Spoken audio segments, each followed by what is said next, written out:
Every year for the past 24 years, we've been gathering here in the summer, 1,500 people a day, around 5,000 people altogether. This is a very exciting conference. Everybody's walking around with their Tanachs in hand, going from shiur to shiur.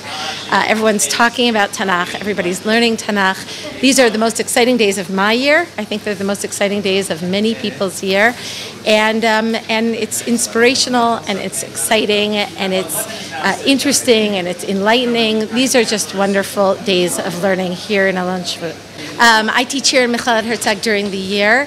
I teach Tanach, and here at the Yimei Yun this year, I'll be teaching one class in English on Shaul, and I'm going to be explaining why the Tanach goes into such great detail about Shaul's death. We have no story of Shaul's birth, but we have two very elaborate stories of Shaul's death, and then a third time we have the story again in Divrei Yamim. But in Sefer Shmuel, we actually have two very long stories of Shaul's death, and I'm going to try to explain what are some of the differences between these stories and why the Tanach spends so much time talking about Shaul's, particularly Shaul's death and the end of Shaul.